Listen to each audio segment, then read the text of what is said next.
Passons maintenant aux transitions électroniques. Le passage d'un niveau d'énergie à un autre est appelé transition électronique.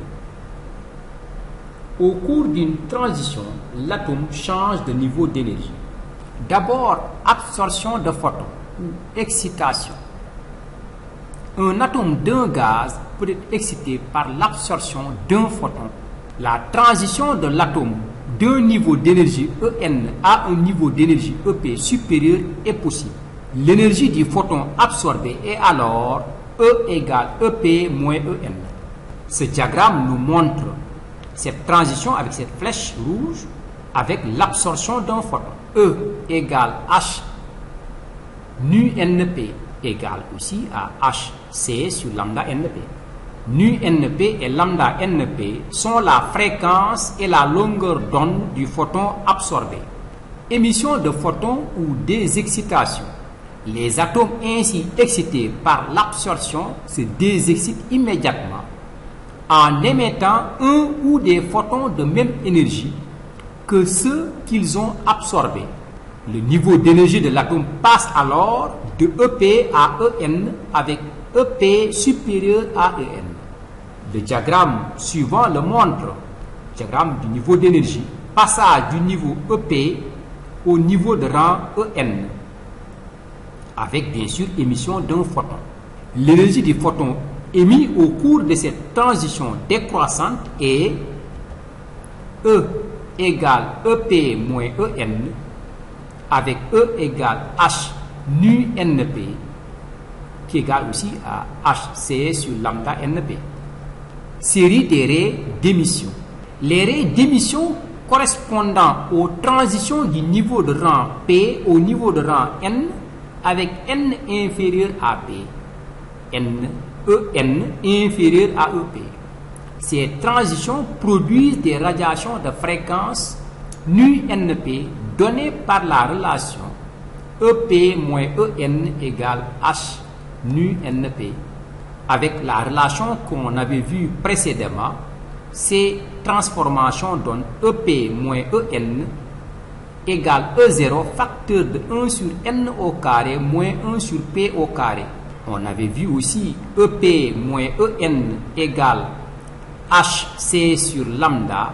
En divisant par HC, on aura 1 sur lambda NP égale E0 sur HC facteur de 1 sur N au carré moins 1 sur P au carré.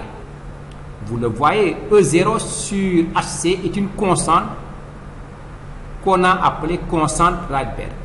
Le calcul donne RH égale à une valeur voisine de 1. L'inverse de la longueur d'onde est appelé nombre d'ondes. On classe par série les transitions correspondant au retour à un même niveau d'énergie. Ainsi, on a les raies de la série de Balmer, qui est un savant anglais. Ce sont les radiations correspondant aux transitions décroissantes aboutissant au premier niveau excité de rang N égale 2. 1 sur lambda 2P égale RH facteur de 1 sur 2 au carré moins 1 sur P au carré. En faisant varier P de 3 à l'infini, on pourra avoir les longueurs d'onde. Dans cette série, on retrouve les raies visibles. P égale à 3 correspond à la raie H alpha de longueur d'onde lambda 2P, les calculs donnent. En remplaçant P par 3, on a lambda 2,3 égale 656,3 nanomètres. C'est la plus grande longueur d'onde.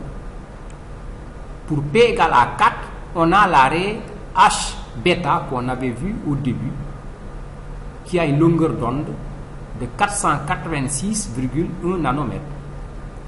P égale à 5, c'est la raie H gamma. P égale à 6, c'est la raie H delta, etc. Et la longueur d'onde limite lambda 2 infini égale 4 sur RH égale 364. C'est la longueur d'onde limite de la série. Et ce diagramme nous montre les différentes transitions qu'on vient de décrire tout à l'heure. Et on voit bien donc ces raies-là qui correspondent à la transition du niveau 3 au niveau 2. C'est la raie H alpha. Raie de la série de Lyman, aussi un savant anglais. C'est la série qui correspond au retour de l'atome à l'état fondamental E1.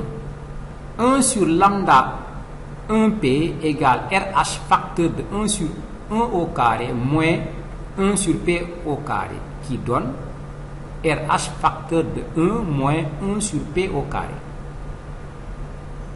Là aussi, les calculs des longueurs d'onde vont donner lambda 1, 2, c'est 4 tiers de RH. Les calculs donnent 121,6 nanomètres. C'est la plus grande longueur d'onde de cette série. Les autres sont les suivantes.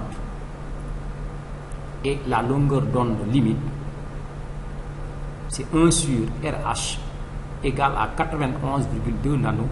C'est la longueur d'onde inférieure. Ces longueurs d'onde, vous le voyez bien, sont dans l'ultraviolet. Ce diagramme montre ces différentes transitions. Généralisation. La notion de niveau d'énergie est générale. Les niveaux d'énergie sont quantifiés. La transition d'un niveau d'énergie EN à un niveau d'énergie EM s'accompagne de l'émission d'un photon d'énergie E égale valeur absolue de EN moins EM égale HC sur lambda NP.